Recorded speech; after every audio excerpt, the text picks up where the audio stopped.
Yo soy Miguel Alejandro Hayes y te invito al Solar. Este es un podcast para hablar de Metatranca.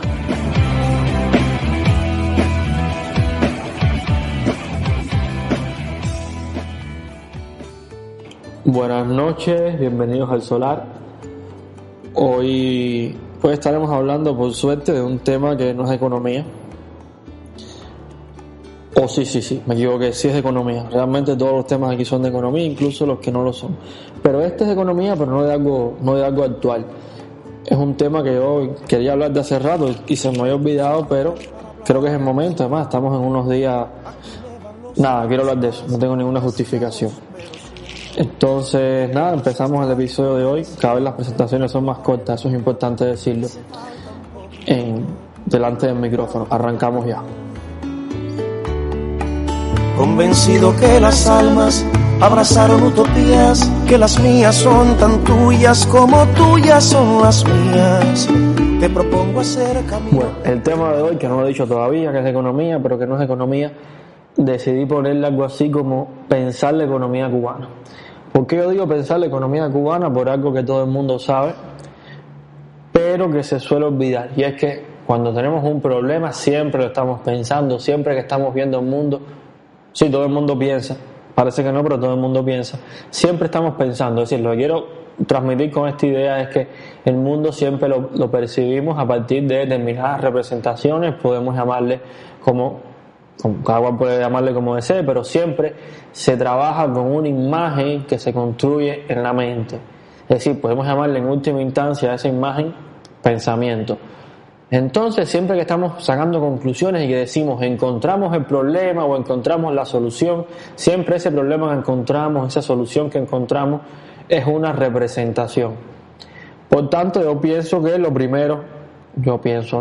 mucha gente ha pensado que lo primero que debe verse es cómo nos representamos el mundo, porque en dependencia de cómo nos representamos el mundo serán las decisiones, reflexiones, análisis, lo que sea que cada cual hará, ¿no?, con el mundo que tiene delante.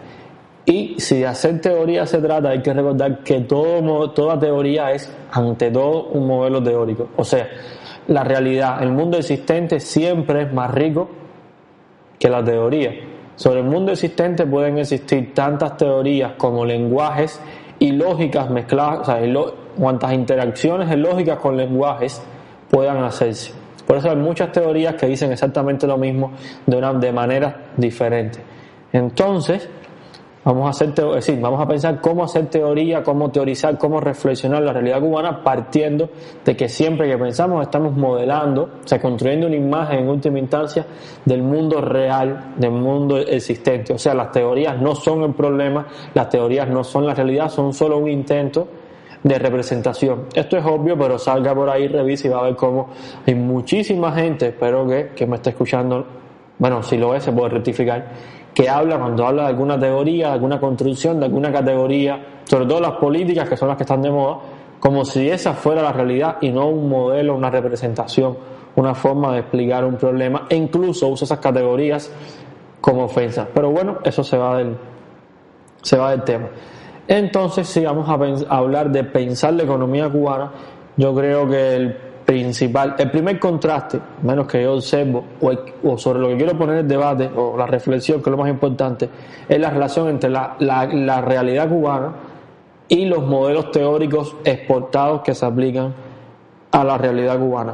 ¿Qué quiero decir con esto? Que toda la teoría económica existente, dominante, hegemónica, o al menos la hegemónica, voy a reducirlo solo a la hegemónica, es una teoría que, como si seguimos lo que se ha dicho aquí, responde a una determinada realidad. O sea, las teorías económicas son modelaciones teóricas, imágenes construidas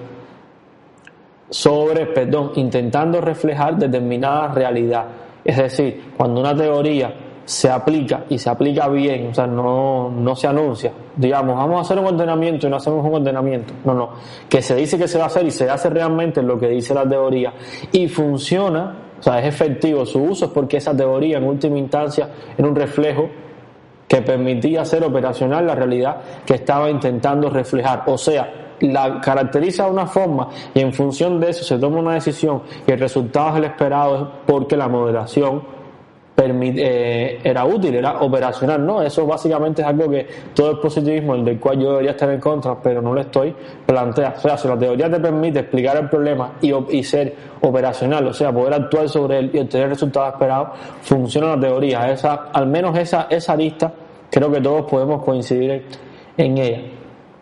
Eso hace que sí, ciertamente muchas teorías económicas, las hegemónicas, sean funcionales, sean útiles en determinados contextos. ¿Dónde? Bueno, en esos contextos donde las aplican y funcionan, sobre todo los países centros, dentro del centro, o sea, los más desarrollados dentro del primer mundo.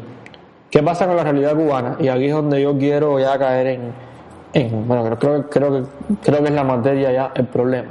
Bueno, todos los modelos económicos modernos, la economía moderna tiene varios representantes, pero el que marca un punto, esto se puede discutir, pero yo lo defiendo hasta el final, el que marca un punto, un cambio, o sea, un salto relevante en toda la economía moderna, y no voy a hablar de Marx, me refiero específicamente a David Ricardo. David Ricardo es el economista que en cierta medida sentó las bases de mucho de lo que, bueno, creo que casi todo. No existe un economista que se respete, que venga después de Ricardo, que no tenga que defender sus teorías a partir de algún postulado, interpretación, tergiversación o no de la teoría de Ricardo. O sea, ningún economista serio en el mundo puede presentar algo que valga la pena o que se crea que valga la pena sin hacer una referencia a Ricardo, porque técnicamente toda la economía pensada como un sistema viene de Ricardo, al menos el que ya le da ese carácter, digamos, mucho más serio, y no estoy desconociendo la obra de Adam Smith, de William Petty, de la fisiocracia, de Robert Malthus,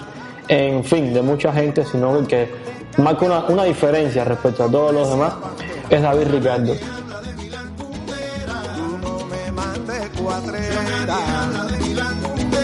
Los tanques para la guinera, nadie habla de mi langundera. Déjate de feria y de lenguaje corporal. Deja de apelar a la memoria. Si tú hiciste gargaras bebiéndote mis lágrimas, espero que te quede buena.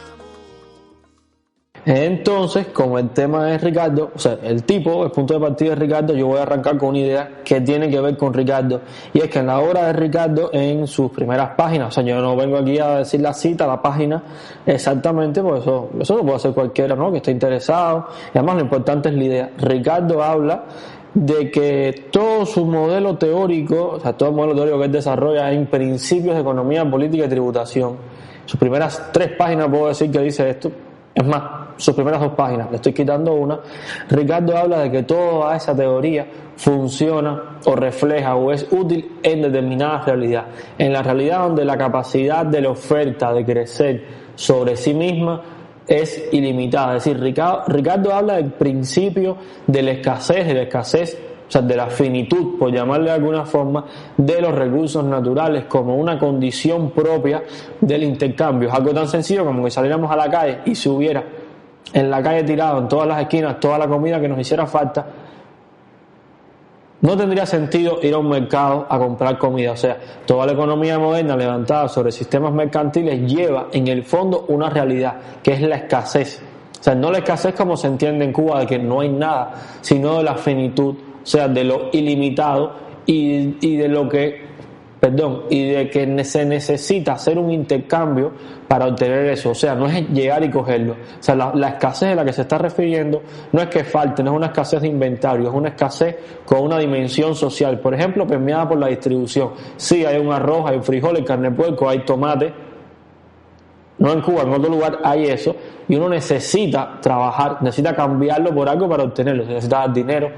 En fin, es como una escasez vista desde el punto de vista de la distribución. Está ahí, pero tienes que llegar a él de alguna manera. Evidentemente, el trabajo materializado en salario y después el intercambio, la remesa, en cualquier vía. Entonces, esa es la escasez de la que habla Ricardo. Que bueno, no sé por qué ya sí que ahí, muy importante. Porque, por un lado, está la escasez, que no es la escasez que tenemos en Cuba, insisto, y esa escasez está está relacionada con una realidad de la capacidad ilimitada de la oferta. Es decir, insisto, no es una escasez en el plano de la oferta, sino la distribución. Y como correlato de eso está la oferta ilimitada. Eso es muy, muy importante. Es algo así como la capacidad del sistema de producir limitadamente cosas que no te va a regalar. Eso es lo que está en última instancia, desde mi punto de vista, diciendo Ricardo. Pero si no se quiere quedar con mi punto de vista, no importa. La cita textual habla explícitamente de la capacidad del sistema de generar ofertas limitadas. No importa que no sea Ricardo. Esto muchos economistas, estos economistas de talla mundial lo reconocen y se hace explícito. De hecho, todas las teorías del capitalismo, o sea, las teorías económicas básicamente, que hablan de los siglos, tienen en cuenta esta capacidad y no nos vamos a meter ahí. Al punto de que llegar toda la teoría económica moderna, convencional, la llamada teoría neoclásica, todos los modelos matemáticos para explicar la microeconomía y sobre todo la macroeconomía están pensados para economías con esta condición, con esta realidad: la capacidad ilimitada de la oferta de crecer sobre sí misma. No es que vaya a pasar, hay límites sociales, hay límites de planificación, hay incluso límites de recursos, pero la oferta, que es la idea con la que quiero que se quede quien está escuchando, la oferta, si necesita crecer, crece. Eso es una realidad. Y eso condiciona toda una realidad de la oferta que en interacción con la demanda genera y da como resultado unas condiciones específicas de mercado. No es lo mismo unas condiciones de mercado donde la capacidad de la oferta es ilimitada y donde la oferta, como tiene una capacidad ilimitada, normalmente excede los niveles de demanda, siempre se le da un poquito entre cosa y cosa. No es lo mismo ese escenario donde la oferta siempre está viendo cómo conecta con la demanda. Hay un problema. Hay muchos productores, vamos a poner el ejemplo del tomate, hay muchos productores de tomate. En total, todos los productores de tomate suelen producir más tomate que el que va a consumir las personas. Hay una pugna, hay una disputa y esa, bueno, que todo el mundo lo sabe, ese exceso de oferta por encima de la demanda genera siempre una competencia y que haga que siempre está buscando un precio, mecanismos extra para insertarse en el mercado. O sea, Ricardo está hablando en última instancia de una economía donde la oferta tiene que hacer un esfuerzo por llegar y conectar con la demanda. Sí, eso mismo que está pensando, justo lo inverso de lo que tenemos en la realidad cubana. La economía cubana, y no he hablado de ninguna cualidad todavía, es una economía de escasez. No solo la escasez esta la que hablaba Ricardo, sino el otro tipo de escasez. La escasez de que se produce poco o se produce mal, o de que se sobra de una cosa y que falta de otra.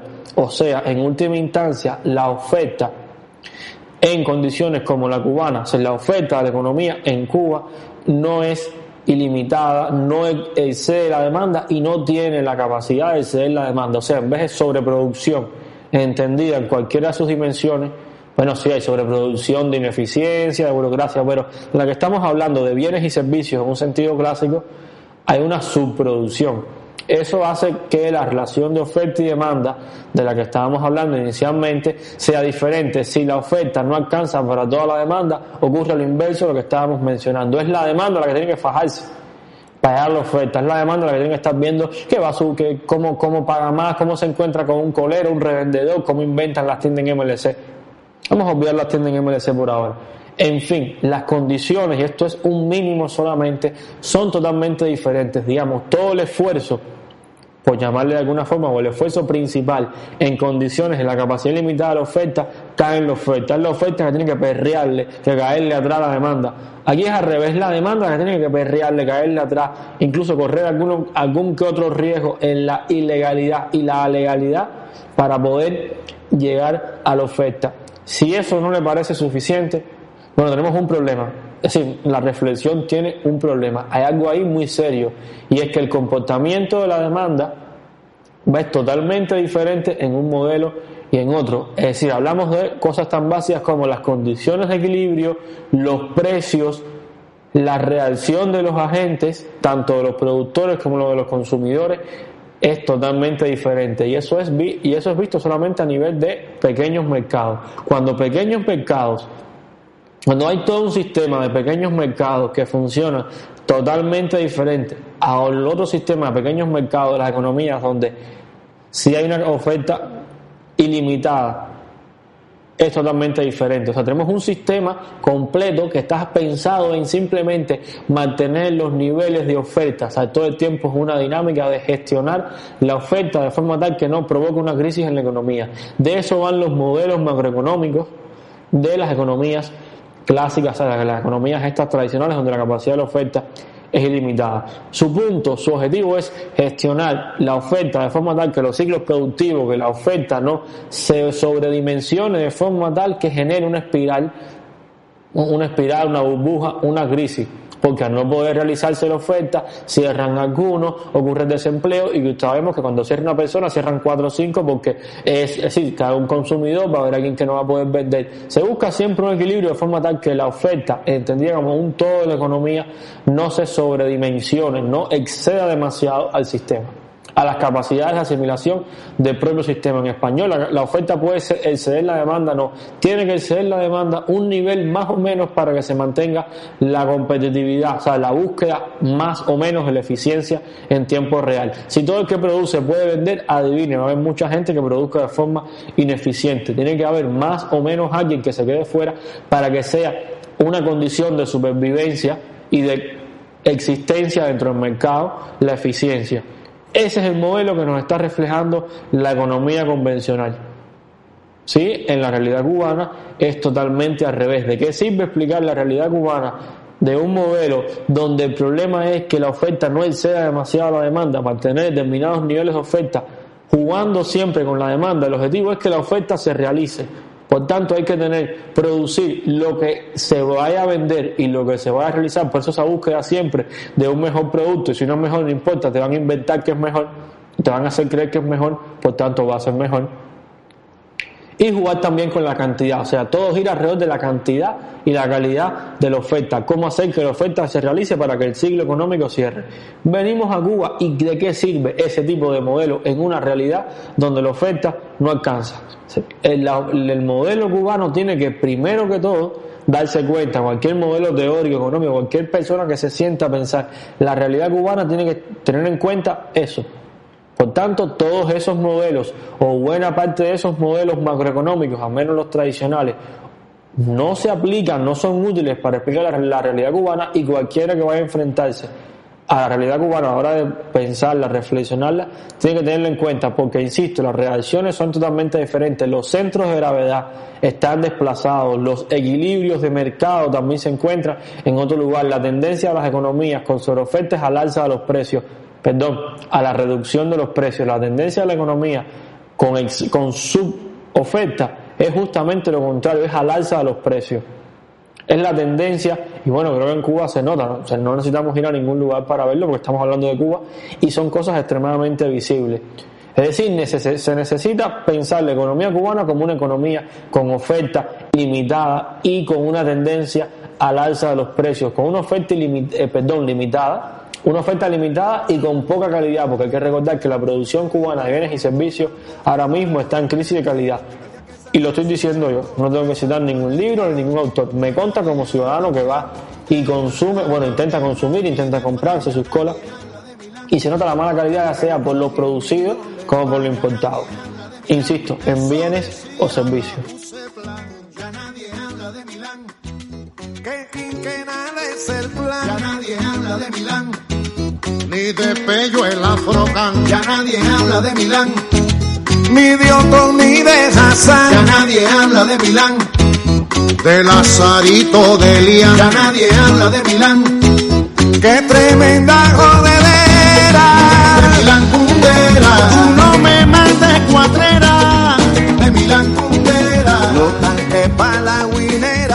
El segundo punto, que creo que es un poco más corto, tiene que ver con lo anterior. Es decir, si tenemos un ciclo económico que la demanda anda por encima de las capacidades reales de la oferta, bueno, en un mundo ideal, empecemos por ahí, oferta igual a la demanda, por tanto hay un ciclo infinito donde se consume lo producido, el dinero va a los productores de nuevo, vuelven a comprar todo, le pagan el salario a la gente, se vuelve a consumir.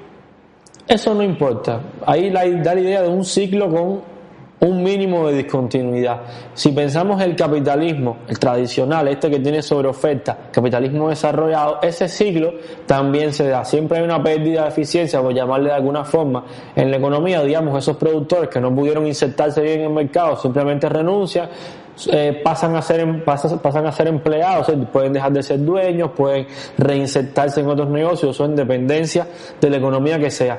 Pero a pesar de todos esos momentos, sí hay un ciclo real, hay un ciclo de realización de una parte de la oferta que permite que la demanda satisfaga sus necesidades y a su vez renovar nuevamente el ciclo. ¿A dónde quiero llegar con esto? Y es que todo proceso que es optimizable es en última instancia un proceso, un sistema caracterizado por un proceso que es orgánico. Recordemos que el capitalismo es un sistema orgánico, eso se puede decir de muchas maneras, pero es algo tan sencillo como que hay siempre procesos productivos donde el resultado final, no estamos hablando de estafas piramidales, sino de procesos productivos, donde el resultado final siempre es cuantitativamente y cualitativamente superior al resultado inicial. Una persona hace una inversión en determinado negocio y contrata fuerza de trabajo. Después de realizar el proceso productivo, que puede ser desde un software hasta sembrar la agricultura y vender, da igual si es vender de forma directa o a alguien que va a dedicarse a la comercialización específicamente, se obtiene un monto de dinero que no es resultado de la especulación, sino realmente de un proceso productivo de creación de algo con un valor agregado. Se recuperan los montos de dinero iniciales más un remanente, una ganancia. Se puede pagar salario, se puede reponer los insumos, en todos los empleados, medios de producción, etcétera, en el proceso productivo, y además queda una ganancia para el dueño que puede de determinada manera socializarla con los trabajadores, etcétera. Es decir, eso es un proceso orgánico que de forma natural se repite una y otra vez en el capitalismo. De hecho, se llama capitalismo porque ese es el ciclo del capital, básicamente. Y ese ciclo es una cosa orgánica, es decir, hablamos de un sistema que no tiene puntos de discontinuidad, sino una especie de ciclo donde el punto inicial siempre es superior, o sea, el punto final siempre es superior o mejor, como uno le quiera llamar, al punto inicial. Recordemos que en Cuba vivimos en un país subdesarrollado. Si Cuba es un país, los cubanos, vivimos en un país subdesarrollado. Y uno de los principales rasgos de subdesarrollo, incluso está en la película Memorias de Subdesarrollo, es justamente las discontinuidades. Si por algo se caracteriza el capitalismo periférico o las sociedades periféricas, es porque no cuentan con un sistema orgánico. Justamente el subdesarrollo, cuando hablamos de subdesarrollo, como las desproporciones que existen entre las diferentes estructuras de la economía, donde sobra una cosa o puede faltar otra, donde, creo que es evidente, una sociedad, una economía que está en escasez, es evidente que el ciclo no está conectado de forma coherente. Si el punto tiene que ver mucho con lo anterior. Yo pudiera hacer otro tipo de racionalizaciones más mezcladas con la epistemología, quizás con la estadística, pero es lo evidente. Si hay realidades de carencia, de escasez, es evidente que el ciclo es insuficiente, y un ciclo económico insuficiente es reflejo de un sistema que no está conformado de forma orgánica, un sistema que no es optimizable.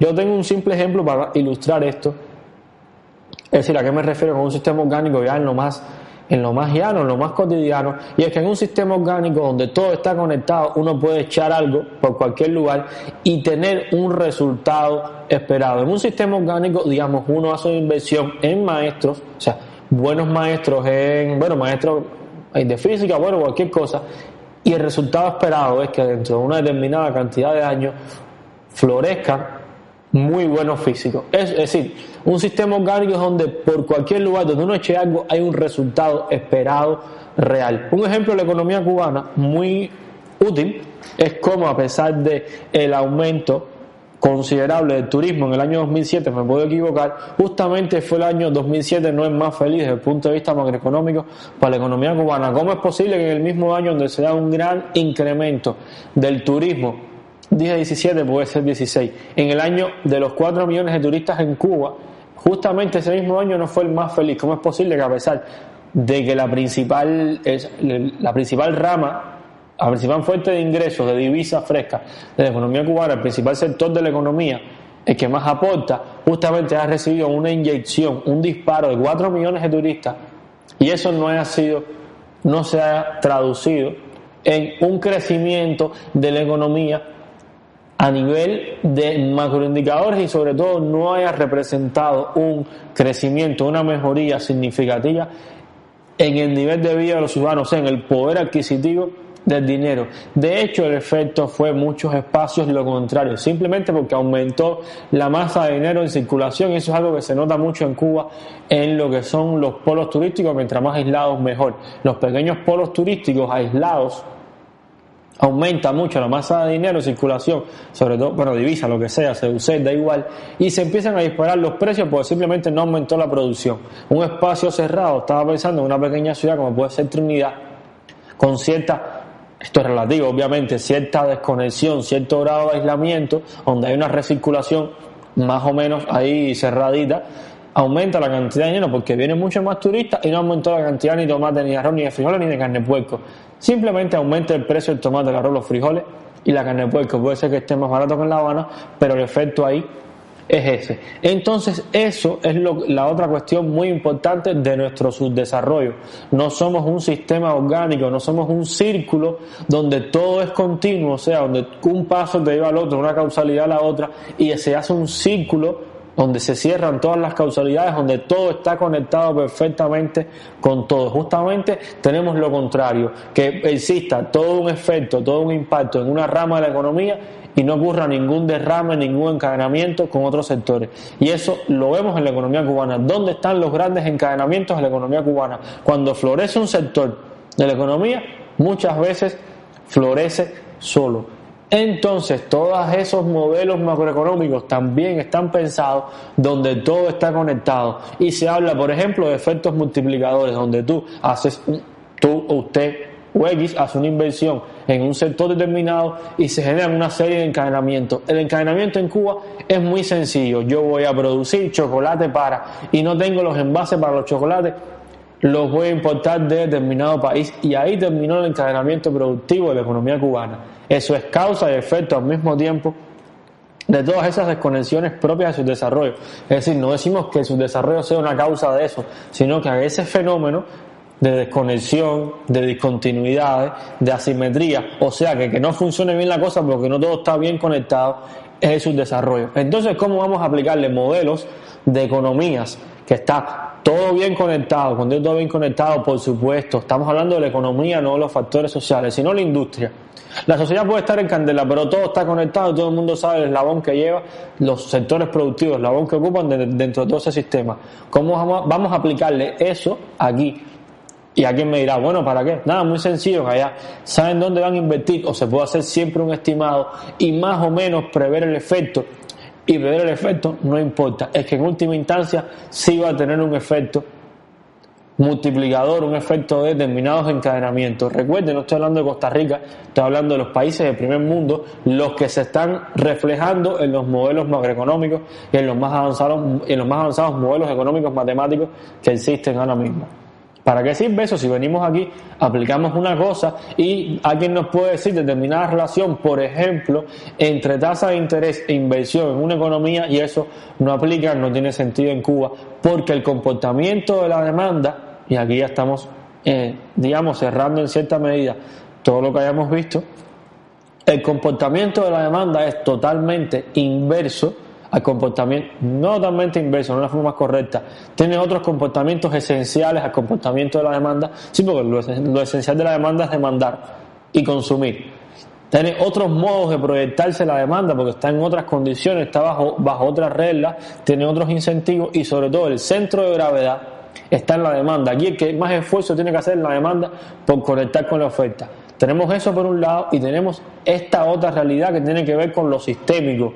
Lo sistémico no es un sistema orgánico, lo sistémico es simplemente un conjunto de partes que más o menos se mueven, que están puestas una al lado de la otra, pero que no están perfectamente conectadas. Por tanto, conocer cuáles son esas áreas, esas desconexiones, es lo que va a permitir realmente tomar medidas económicas o pensar la economía cubana o simplemente tener una opinión que se ajuste a la realidad. Y eso podemos estar poniendo ejemplos infinitos. Se me acaba de ocurrir uno aleatorio que ni siquiera es algo esencial de la economía. En el año, no voy a decir año, en algún año se anunció, Marino Murillo anunció la entrega de subsidios para gente que quería reparar su vivienda porque estaba en malas condiciones, etcétera.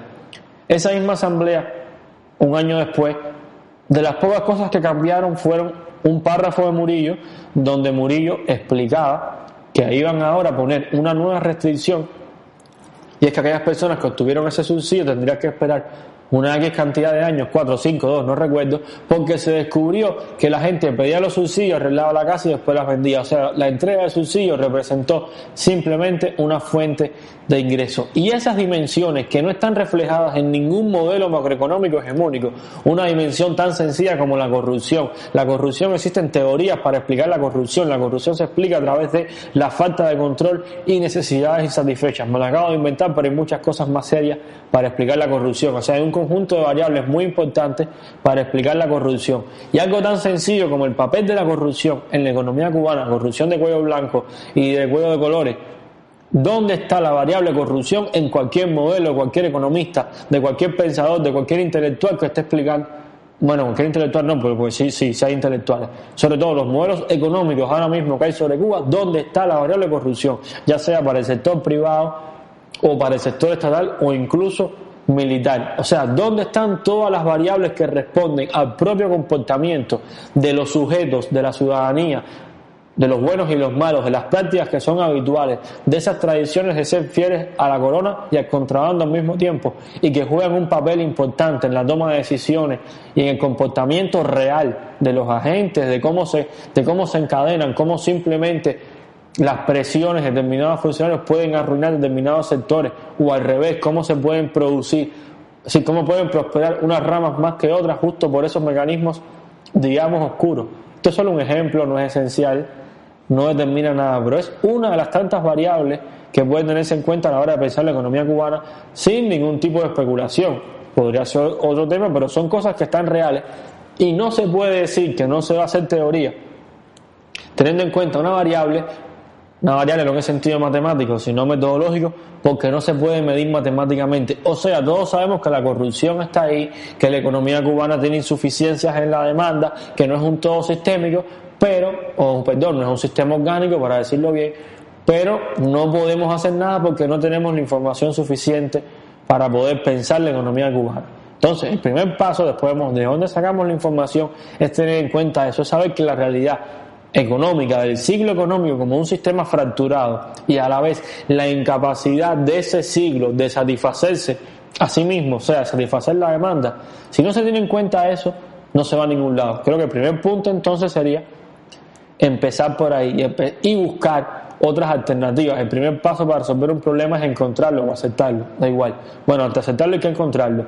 Y esta es una de las problemáticas que nos llevan a darnos cuenta cómo muchas veces pensamos en la economía cubana como si estuviéramos hablando de Londres, París o New York.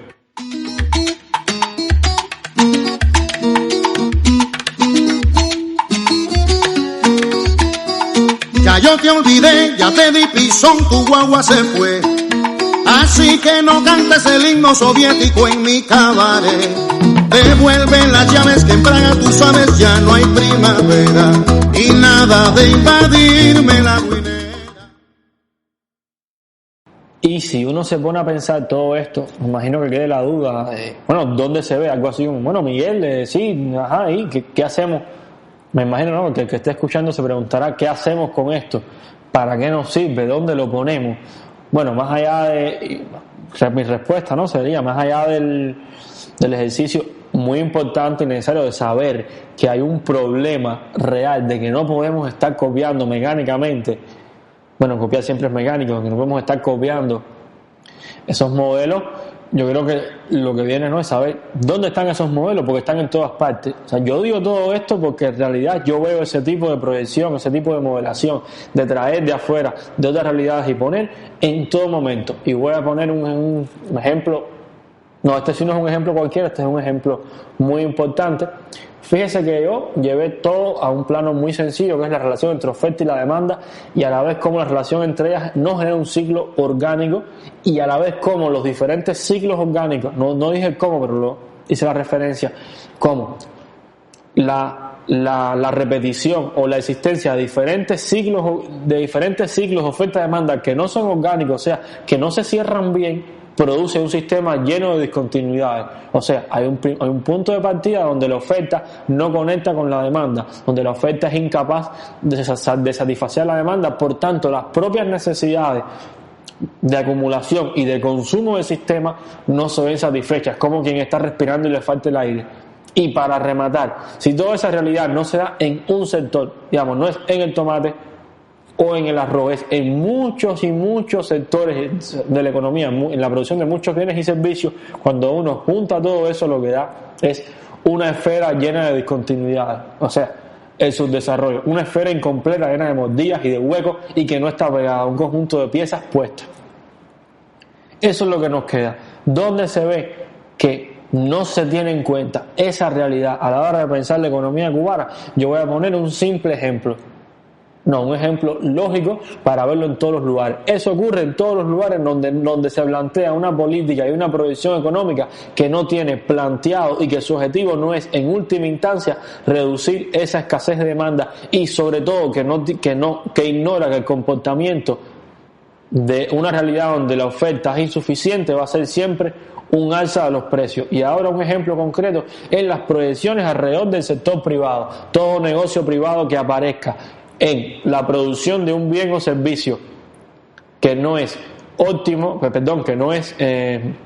escasea y que no va a ser ese productor el que va a eliminar la escasez, y sabemos que el sector privado, un productor privado no va a eliminar la escasez de un bien o servicio, simplemente le estamos dando, sí, claro, aumenta un poco la oferta, es obvio, estamos de acuerdo, pero no resuelve el problema, simplemente es una persona que va a poner una pequeña producción más de algo y como es escasez va a poder venderlo a un precio elevado. Es decir, esto es algo real, se puede, es que cualquiera lo puede entender más allá de todo, aunque hay mucha bibliografía. Un productor insertado en una realidad de oferta menor que la demanda no tiene precisamente los mejores incentivos para seguir produciendo. ¿Para qué voy a producir más si a la producción que tengo puedo vender a elevados precios? Y en un mundo como el de Cuba, donde las decisiones económicas de pequeña escala, quiero decir, ni las grandes tampoco, se toman a través de grandes cálculos económicos, donde se encuentra el punto óptimo de qué es mejor, cuál es la producción óptima, si no se hace por pura intuición. Hay una realidad, es que el productor detecta que para qué va a trabajar más y producir más si ya con lo que tiene puede vender a elevados precios. Y eso no me lo estoy inventando yo, se nota en la realidad cubana, se nota a tal punto que los puesteros y los productores del sector agropecuario prefieren muchas veces guardar y no vender, y que se le echa a perder antes de venderlo. Imagínese si esa persona no va a decir para qué voy a producir más y como con los niveles que ya tengo me va bien. Esa es una realidad. Entonces, en todos aquellos lugares donde simplemente la proyección alrededor de la oferta no es para que sobrepase la demanda o satisfaga la demanda, sino simplemente insertar un poquitico más de oferta, está ignorando, y yo voy a suponer que está ignorando y no es que lo conoce y lo está haciendo de mala voluntad o de forma extremadamente individualista, esas veces quien pueda. Entonces, en esos sectores, de forma explícita o no, se está desconociendo esta condición propia de la economía cubana de suboferta. Es decir, eso se puede llevar a todos aquellos lugares donde falta este enfoque. Es decir, ahí, insisto, sea consciente o no, se está haciendo una proyección como si esta realidad no existiera. Lo cierto es que en la práctica es una proyección que no va a subvertir esa realidad. Y el problema, visto desde el punto de vista de la oferta y la demanda que tenemos, es una subproducción entendida como la combinación de lo que se produce y lo que se importa, para entenderlo a grandes rasgos. Una subproducción en términos de cantidad y de calidad. Calidad no es que esté bueno o malo, sino de productos específicos. Entonces, para mí, y puedo equivocarme o no, desconocer este problema obviamente es no conocerlo. O sea, el que hable de la economía cubana y no vaya sobre este problema y no intente reflejar este problema en una solución es simplemente porque lo desconoce, no porque lo pueda leer en un libro y decir, sí, qué bien, qué bonito. Es decir, el conocimiento se mide en todas las cosas por cómo se proyecta en la práctica, o sea, cómo se pone en escena ese conocimiento, cómo se puede aplicar y utilizar ese conocimiento. Y un conocimiento, cuando vaya a enfrentar la economía cubana, no esté obrando sobre esa realidad como un hecho y a la vez sobre esa realidad como un problema, a mí simplemente me dice que lo está desconociendo, o sea, que no lo conoce, que está fuera de su alcance desde el punto de vista intelectivo, desde el punto de vista metodológico, desde el punto de vista práctico, desde el punto de vista de su capacidad de reflexión o de moderar la realidad. El tipo que denostó al al socialismo y cada una de sus novelas. Ya nadie habla de Milán Kundera, porque muerto el perro se acabó la rabia, a ver si la tienes en ediciones brugueras. Ya nadie habla de Milán Kundera y de aquellos presidentes de la FEU que salieron cada uno como bola poltronera. Ya nadie habla de Milán Kundera, como tampoco hablarán de ti el día que salgas echando por esa puerta. Ya nadie habla de Milán Kundera, no hablan de Ray ni de Fran. Ya nadie habla de Milán, que los 10 millones van. Ya nadie habla de Milán, eso decía la Juseplan. Y como es esperado, ya este es el final del episodio. Yo tenía pensado seguir, pero bueno, creo que hasta aquí hay un pequeño corte. Imagino que recibiré comentarios, dudas, quejas, sugerencias y otro tipo de cosas por este episodio, pero nada, hasta aquí. Yo quería, no voy a resumirlo. Espero poder continuar este tema. A mí me gusta mucho esta cuestión porque siempre pienso que la forma en que pensamos los problemas, en que los imaginamos, es como después vamos a actuar sobre él. Por eso la insistencia sobre este tema y nada, la realidad tenemos que siempre representándola de forma tal que nos sea útil y que nos permita tomar algún tipo de decisiones que sea correcta, más allá de lo que pueda decir cualquier libro, cualquier autoridad, cualquier persona que no es una autoridad. Si tenemos un problema, bueno, tenemos muchos problemas, pero a la hora de pensar nuestra realidad tenemos el problema de hacerlo de la forma más fiel posible. Y bueno, más allá de lo cubano, del pensamiento propio, en última instancia este podcast es un llamado no al salvajismo, sino a un pensamiento propio. Es decir, antes de uno ponerse a leer un libro, el libro es muy importante, te da tips, te da mañas, te da las reglas, pero antes de ponerse a leer un libro sobre cómo puede funcionar una economía, primero no hay ningún libro escrito que yo sepa, y estoy seguro que no existe, que puede explicar cómo funciona la economía cubana, un todo desconexo e incompleto hasta ahora. Sin ningún gran economista del mundo va a venir a explicar, ni puede. Y recordemos que los grandes modelos macroeconómicos están hechos por los grandes economistas del mundo, van a venir a explicar cómo funciona la economía cubana. Ninguno de esos grandes economistas conoce cómo se comportan los agentes en una realidad como la cubana, con tanto de todo que tiene, desde sus comportamientos políticos, de las propias costumbres de la cubanidad, de teorías tan comunes como decir que si aumentamos el salario la gente va a ser más productiva. ¿Seguro que si aumentamos el salario la gente va a ser más productiva? A mí no me consta, y hay ejemplos sobrados en la economía cubana. Entonces todo esto nos lleva a eso. Lo importante es que uno tenga la capacidad de sentarse, reflexionar y sobre todo reflexionar lo más desprejuiciado posible. No es yo quiero hacer esto, sino cómo funciona la realidad cubana. Cualquiera que salga, que vaya a un banco, que haga una cola, que haya hecho un trámite o que haya acompañado a alguien para hacer un trámite, para sacar una licencia o empezar en un puesto de trabajo, o tenga una experiencia laboral en el sector estatal o una experiencia laboral en el sector privado, o tenga una bicicleta y maneje y vea cómo es el comportamiento de las personas en el tránsito. Todas esas determinaciones, cualidades de la realidad cubana, la cultura cubana, de las instituciones como puede ser un banco, es lo que nos permiten explicar en última instancia cómo estamos viviendo. Y no existe hasta ahora mismo ningún modelo, ningún manual, ninguna teoría que permita explicar esos comportamientos propios. Esta no es la Inglaterra de ahora mismo, donde hay una tendencia a las personas a guardar dinero en el banco. Es más, tienen una tarjeta plástica donde está el dinero. Estamos en la Cuba donde el peso cubano no sirve para comprar todo el conjunto de bienes y servicios imprescindibles, donde hay una moneda que está entrando en circulación, una moneda que a la vez es un enemigo político. Son variables reales. Un país donde no se puede comprar dólares en un banco. Esas son las variables que tenemos y con las cuales hay que trabajar, modelar y pensar la realidad. Si todos esos modelos que llegan no tienen incluido todas esas variables que, insisto, son esenciales porque determinan ahora mismo el mercado negro, informal, ilegal, alegal, lo que sea, del dólar es lo que está determinando ahora mismo el acceso de muchas familias a determinados bienes y servicios. La escasez que existe es lo que está determinando unos precios elevadísimos que determina el acceso de determinadas familias a bienes y servicios. Por tanto, en última instancia, esas son las realidades que están determinando los precios de la canasta básica, no la libreta, lo real, ¿sabes? Lo que necesitamos para consumir y para vivir. Y esas son las variables que nos determinan el plato de frijoles de cada día. Y eso es lo que tenemos que pensar. Si uno no está pensando en cómo explicar en última instancia eso, simplemente está entretenido o enajenado, que es la palabra correcta, en cositas que suenan bien, pero como diría Bertrand Russell, no, suenan bien, pero no. Y el lenguaje de la ciencia actual suena muy bien para determinados problemas, pero la realidad cubana no se explica a través de la ciencia económica convencional, por todo lo que hemos visto en este episodio. Y no iba a hacer este resumen, pero se me fue.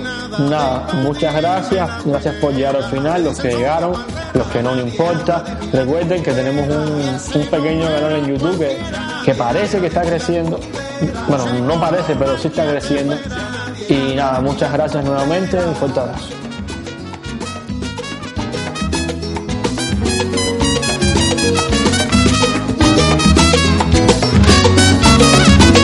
Resuelve el entuerto de este punto muerto y dialógico dan, y pide la baja que el bobo trabaja en la noche de boda. Recoge tu ropa y retira tu tropa para la frontera, y nada de camiones con entera, como decía Pantera. Ya nadie habla de Milán Kundera, tú no me mandes cuatrera. Ya nadie habla de Milán Kundera, los tanques para la guinera. Ya nadie habla de Milán Kundera. Déjate de feria y de lenguaje corporal, deja de apelar a la memoria. Si tú hiciste gargaras bebiéndote mis lágrimas, espero que te quede buena voz.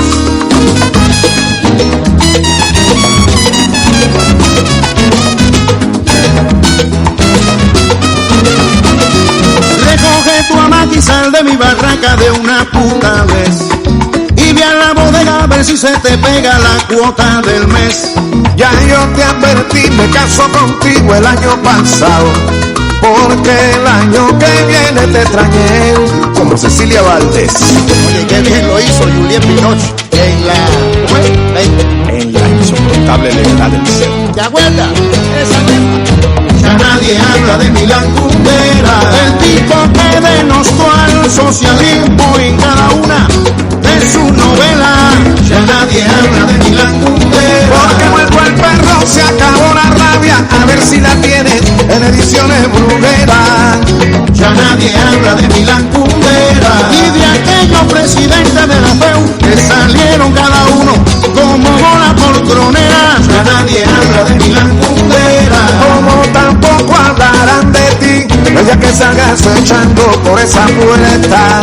Ya nadie habla de Milán Kundera, no hablan de Ray ni de Fran. Ya nadie habla de Milán, que los 10 millones van. Ya nadie habla de Milán, eso decía la Juseplan. Ya nadie habla de Milán, que quinquenal es el plan. Ya nadie habla de Milán, ni de Pello el Afrocan. Ya nadie habla de Milán, ni de Otto ni de Hassan. Ya nadie habla de Milán, de Lazarito de Lía. Ya nadie habla de Milán, qué tremenda jodedera.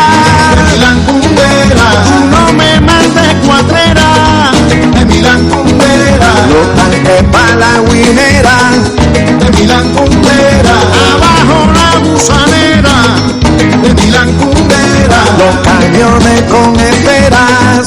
De Milán Kundera, con pega en su primavera. De Milán Kundera, Checoslovaquia te espera. De Milán Kundera, y la madre pa' cualquiera. De Milán Kundera, la gira guantanamera. De Milán Kundera, y como checo y eslovaco ya me voy. Ya nadie habla de Milán Kundera, no hablan de Ray ni de Fran. Ya nadie habla de Milán, qué tremenda jodedera. De Milán Kundera, y nos fuimos. Ya nadie habla de Milán Kundera.